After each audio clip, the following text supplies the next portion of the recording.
Hello and welcome to the Hollywood Dream Podcast, the podcast where we talk to film and TV professionals about their journey in Hollywood and their own Hollywood dream, whatever that might be to them. My name is Johnny, and I'm a filmmaker here in New York City. And in today's episode, I'm talking to Larena Patrick. Larena is from Los Angeles. She's joining me all the way from LA. She woke up early to do this. She is an actress, writer, and director. She's originally from Virginia. She grew up there as a theater kid and made a big move to LA. And now she's working in front and behind the cameras. How are you? Oh my goodness, I'm good. It's been a whirlwind week. Sorry about the mix-up. I'm glad I saw I had a notification on my calendar, but I didn't look ahead. I was quitting. No worries. Leaving one job, starting a new job, so I was just trying to catch up with the other job and forgot to keep up. So is it a creative job? Kind of. The new one is. The old one wasn't. It was just to pay the bills, you know. So, but this one is it's some writing and rewriting, edits, and so it's really kind of fun actually. So I get some creative stuff. What type of writing? So I'm doing some research and things. So we're doing rewrites mostly of articles and dialogues. So stuff that, you know, hey, right up my alley. So I'm interested in that. Yeah. Mm-hmm. Because you're a writer, right? Yep, writer, actor, and now director as well. How? Which is your big one that's like your goal? I'd say, I'll tell you. Okay, so I started the one that I've held the longest and have done the most work with is acting, and that was from childhood. When I said, okay, I'm going to be an actress when I was, I think, 10 or 11. And that was an interesting story. It was from reading a book, actually. And I've always been writing as well. So I started writing little sketches, stuff that my siblings and I would do. And when we had a chance to audition for the magnet school that started I wrote the sketches for us to audition with. And, you know, so I've always been writing as well. So I'd say acting and writing. And I've really fallen in love with directing. I kind of stayed away from it. I thought it was too big of a job. It's, I don't know if I want to do it. But I really, really do love it as well. I don't know if it's, for you it's the same, but to me, like when I first started, directing seemed so intimidating because it involves so much that I was always like afraid to do it. But I did it and it was fine. Yeah. Exactly. Well, you know, it was interesting because I was a director's assistant for about 3 years. And, you know, I had to keep ahead of him. I had to keep his life in order. Yeah. You know, so I thought if I can do that, then I could direct. Exactly. And how was the transition? Like, you went from being an assistant to now being a director and directing music videos and your own work. What have you learned during that transition? And how was that whole process for you? You know, it was great because, he was such a great, generous teacher. Creative. You know, there's some folks that when I went for the interview, I thought to myself, I don't want to work for some crazy director who's not going to let me do what I want to do. And he was the complete opposite. Yeah. You know, he said, you know what, if you have auditions, I'll let you go to that. I just want to know what my schedule is ahead of time. You know, he would have me help read. He would have me look at auditions. Who are your top 3? Tell me what you think. We had a great, he really kind of set me up to have an idea of what a director does. He would invite me places. Hey, come sit up in editing. Let's go meet this producer with me. So it was fabulous. I so appreciate him for doing that. Shout out to Christian Alvart. But he really helped me see that the big thing is about, well, first of all, time management and managing everything and really communicating. And I think a lot of folks say this, I've heard other people say this, is hiring other people who are good at what they do and let them bring their expertise to the team. So appreciating other artists and what they have to offer and helping them. So that to me, I think those were the biggest lessons is really keeping those creative folks. That's why directors do that. They get a team together and they keep working together. And so I get that now.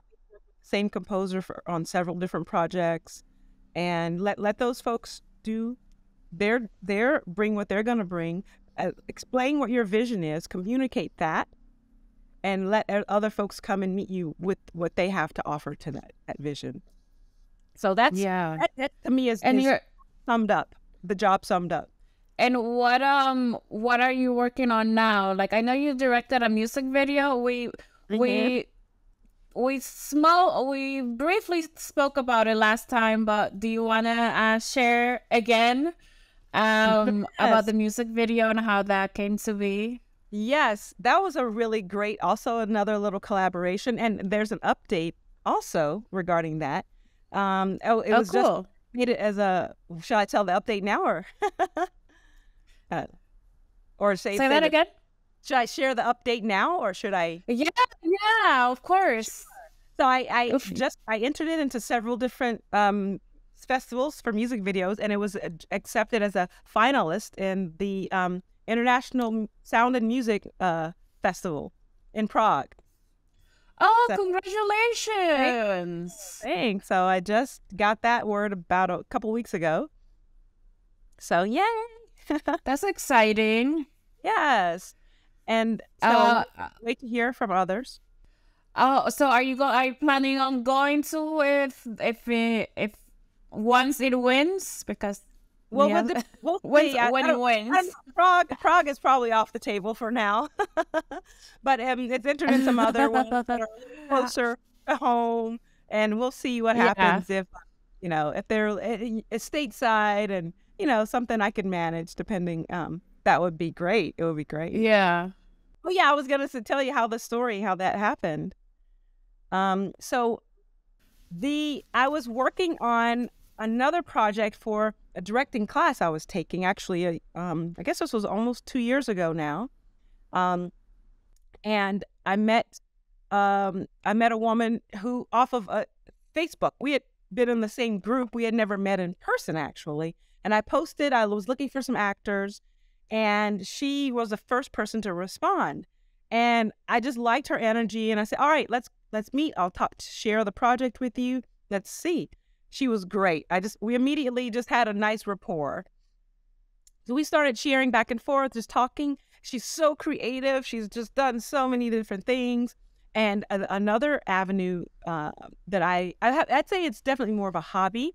And so directing music videos is a way for me to really be in touch with music. I love music. I've always wanted to, I said, in my dream career, other life, I would be a musician. But that was a hobby and I have a lot of musician friends, and I'll go to as many shows as I can.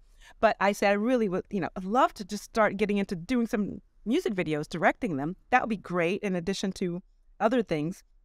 The project I was directing was a scene from actually a film scene, but we had a music connection, and she shared with me a song that it was already fully produced and everything. I loved it. Instantly, I was starting to get visual images, and I said, if I were to direct this music video, I would include this, I would make it like this, I would probably have something like this in it. And then I asked her if she had done a music video for it, and then she said no. I said, hey, would you want to collaborate? Maybe I could do this. She said, yeah, that would be great. Fast forward, finally, we were able to do it this past fall. So about 4 months ago, we were able to shoot it. And we had some issues come up, some things came up, and we ended up losing one day. So we just did it all in one day. My team came together. It was a mini crew of folks, but 4 of us all together, but boom, we knocked it out. And I actually then three of the performers are in the video, and it was a lot of fun. We did it in one day, and it was just a lot of fun. So I'm really proud of it. Yeah, it looks really good compared to what we were working with and no budget, Yeah. As long as you have a mighty crew, it could be small but mighty. Small but mighty. You're so right. Yeah. It's all about like the people that you work with and what they bring. And like you're in LA, so I'm sure there's so many people that, you know, are willing to work on creative things. Yeah, and that's the other thing I have along the way, because I've been here for over 10 years, over 15 years now.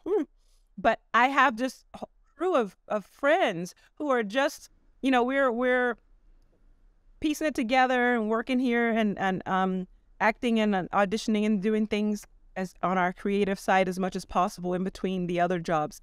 And whenever opportunities come up like this, then hey, I say, hey, can you do this? Are you interested? So you're right. It's great to have folks around who are ready and willing to say, yeah, sign me up. Yeah. You're from Virginia, right? I am. Yes. How was it growing up there as a theater kid? Because I know I read that you've been doing a lot of theater since you were a child. Yay. So how was it growing up there as a theater person, as a theater child? You know, it was it wasn't, I guess, the thing that most of the kids were doing. You know, some people did it and it was just a hobby, you know, and so it was, you know, parents would encourage it for a hobby. But I knew that whatever anybody else's parents were saying, I knew that this was not a hobby for me. So it was, I would find a couple of other folks who were just serious about it, you know, really serious.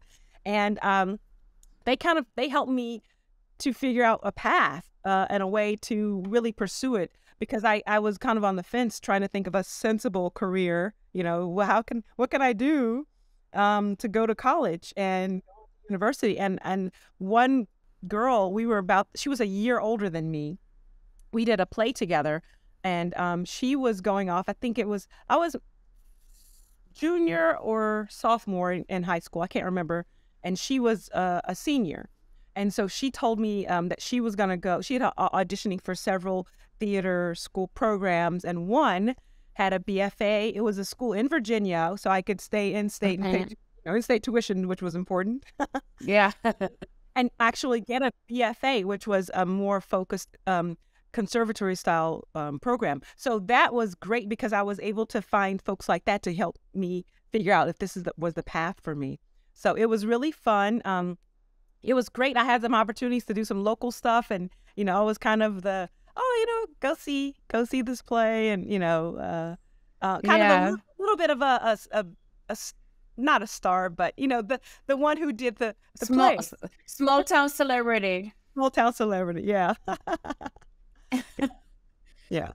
Was Broadway ever on your vision, or did you always know you wanted to go to LA and do film and TV? I thought about going to New York and doing Broadway. I knew for sure that I really wanted to do film, though. I knew that for you know, I said, okay, this is let me just snooze this. I don't want to have any more interruptions. I knew that I loved the idea of going to New York, and I got to go as a senior in high school, and we got to do the whole arts thing, go into museums and go to see a couple of shows, things like that, and I loved it. And it felt a little bit, to be honest, for some reason, New York felt more intimidating than moving all the way across the country to LA did for me. For some reason, but I don't know why. But and even after having been to New York and I visited, I loved it. But I think because I saw how theater, you know, it just is so much work, and you have to, and the life of a theater actor is just very different than what a lot of other people experience. And I think that because you just have to be so top of your game to get those shows. For me, I felt that, I just felt that I could have a better chance in LA because I also knew that I wanted to be writing stuff and I wanted to be doing film. So I just figured I just come out to LA. And I met a producer who kind of thought, you know, who was encouraging and kind of helped me with one of my first intro jobs. So I said, all right, let's just do that. I also read that you study in Canada. You study theater in Canada. Yes, I did. That was how was that experience? it was really eye-opening because I think most of us, I mean, Canada's right there. We share a continent, and most Americans don't know anything about Canada. Myself, I mean, at the time, I didn't really know. That's true. We just think, oh yeah, it's just a mini America, and it's not. They definitely have some influences. We have influence in around the world, but it was such a great experience, and I really actually had I think that here I was, this foreign student coming from, joining this group that had already been together for 2 years, and because it was in my third year of studies, and it was my first year there. They'd been together for 2 years already, and they just were so welcoming and really encouraging. It was a really I was going through a lot emotionally, personally, just otherwise as a young person, and I just felt really supported, and really I grew a lot. It was a chance for me to kind of step outside of myself and learn how about their culture, really. I mean, I'd say the Canadians they're humble. They're very humble, and their theater, their art is really humble. But the thing that I love about them is that they really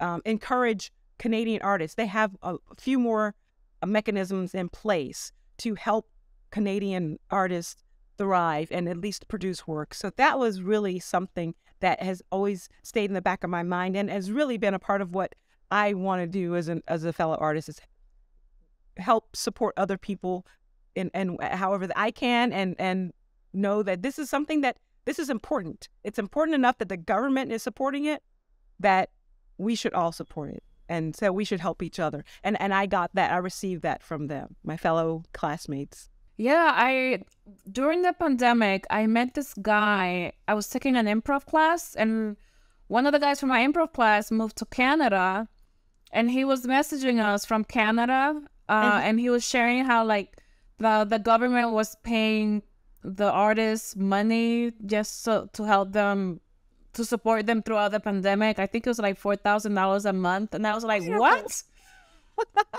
I should have been. I know. Yeah. Right? I was like, maybe I should go there. It's not so easy, but and then still, I love it. I love Canada. I really do. I love it up there. I still have some friends I keep in touch with. That's good. You're also a multilingual. You speak many languages. Yes. I read that you are learning Korean. Yeah, kind of paused. Do you have any aspirations?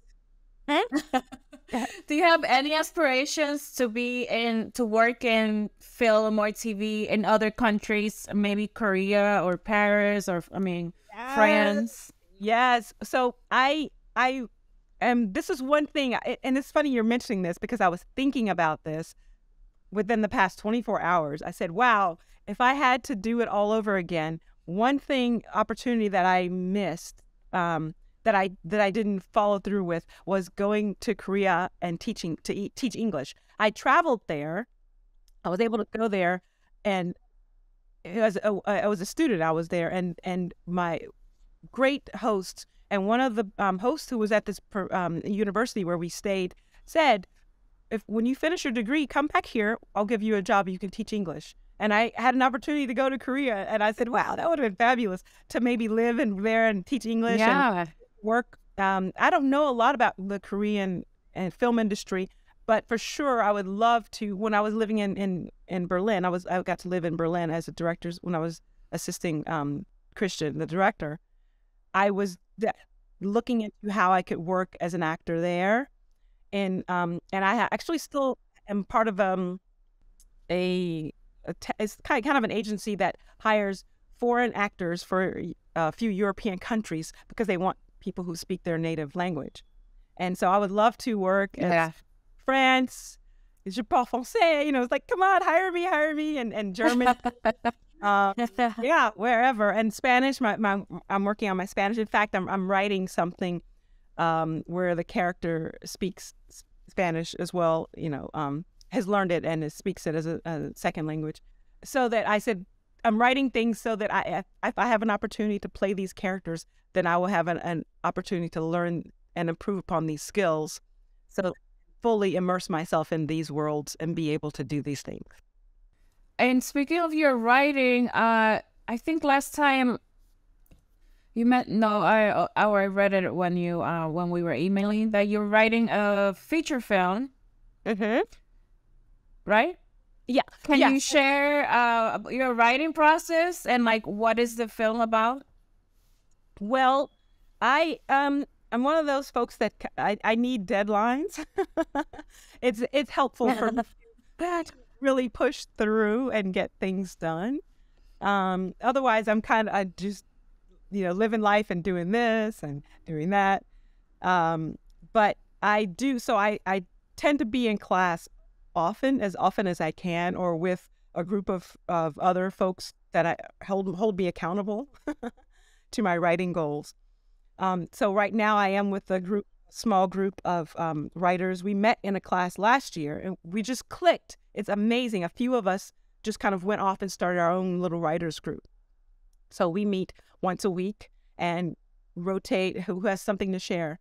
So that's what my process is lately. And it's so great. It's so wonderful. They give such amazing feedback and encouraging ideas, really great ideas. So actually in that group, I'm currently working on a pilot that I had started, and I want to finish that so I can get back to my feature, because both of them I feel are quite could sell or could be produced right now. I feel like the timing for these are pretty much now with those. So the one is a pilot, and that's the one with the character who speaks Spanish. So then I'm writing it, so with myself in mind to play it, and who knows what'll happen with that. But that tends to be how I write. I write projects that I haven't seen, stuff that I think this is what I would love to play, because as an actor, honestly, there aren't as many projects that are inspiring me to want to work on them lately, because I feel like, oh, I've seen this already, or we see this so many times. I don't feel like I could offer a fresh interpretation of this. Can we do this story instead? I've never seen that story. So that's what I write. I write things I'm interested in either playing or seeing produced. Do you ever get writer's block? And if so, how do I fight it? I would say I don't in the way, thank goodness, let's knock on wood. But I have ideas. I have a lot of ideas that come to me, and I'm so grateful for that. In fact, listening to the radio this morning, I said, oh, I should write a short about that. So I'm always getting ideas. But I tell you, I think I get blocks in the way of maybe sometimes figuring out how to execute it, how to express it. Okay, so what is the through line for this project? What is the main point that I want to get across? Or just writing the dialogue. For instance, with the pilot, I'm trying to figure out, there's a couple of scenes that I want to write, and I'm going, okay, I need this for exposition, but I don't know how to write it into dialogue so it doesn't sound like exposition. So I'd say I get blocks in that sense. And the writers group, of the small group of us, 5 of us, we help each other work it out. They're usually really quick with some ideas. So if I have an issue with that, I just take it to them, and I'll come up with 5 or 7 ideas. They'll offer ways to get around it. And I mean, everybody should be so fortunate as to meet people like this. And then it's just it's great to be part of a writers group. Yeah, it is. And then say that again. And then it's my job as a writer to sit my butt in a chair and do it. So that's the other. Exactly. Yeah. I used to be part of a writers group a while ago, and that's when I did my best writing. I had a consistent writing routine. Nice. I'm just like you. I need deadlines and I need like a reason to write this. Yeah. Yeah.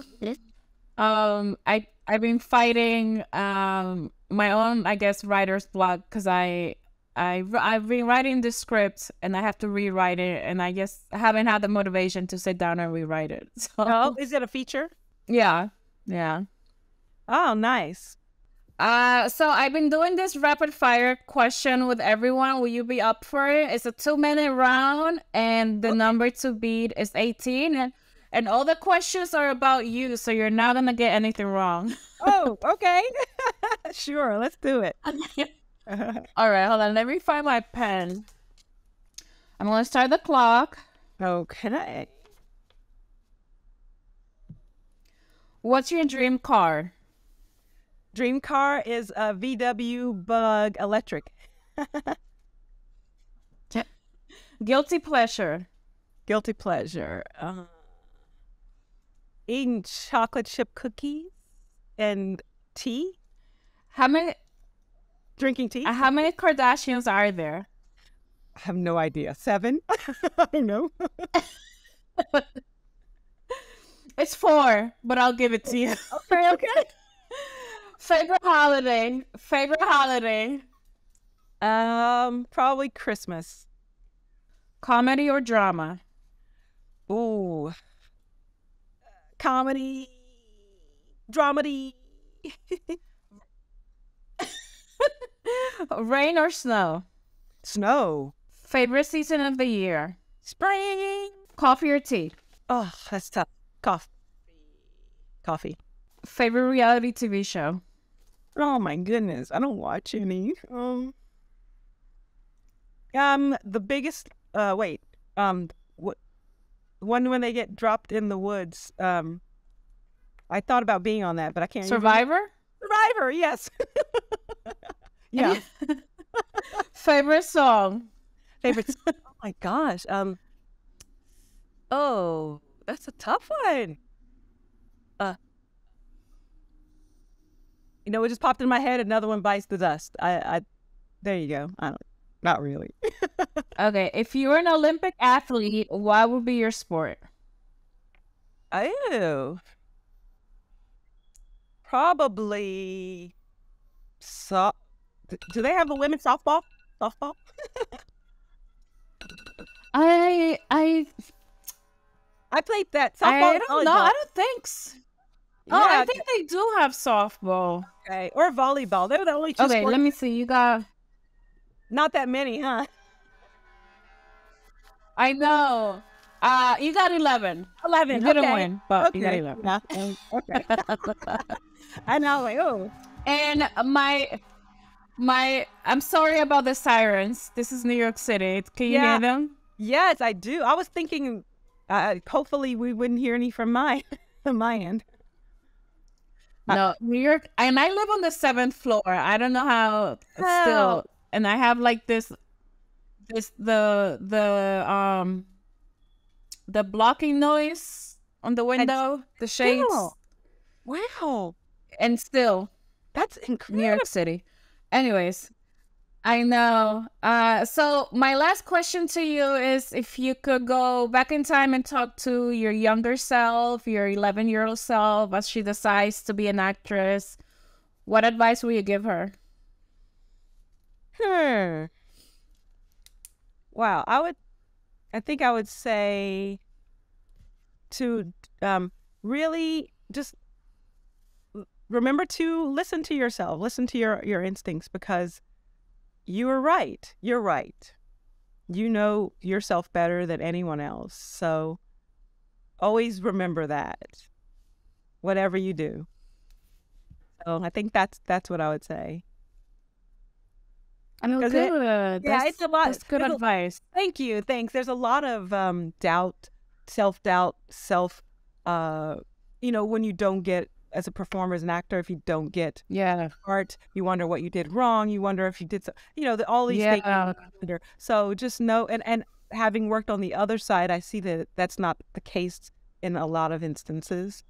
And, it's so true. So just remember that you're And what's right for you will show up, or you'll be inspired to create it. So just know that you're right. So I think that works. Well, thank you so much. I'm so happy that we got to do this again and it worked out. Yes, likewise. I am. Thank you for your patience and everything. Of course. Good luck with your writing and your feature film. Oh, same to you. And your pilot. Yes, I know. You're doing all these things, right? You're writing and acting and as well, and directing as well. Yeah, well, I'm more behind the scenes now. I started as an actor, but I fell out of love with it, and I'm just more excited about like producing and writing. So I'm doing that. I hear you. Yeah, I get it. Yeah, I know. And I only fall in love with acting again with the stuff that really excites me.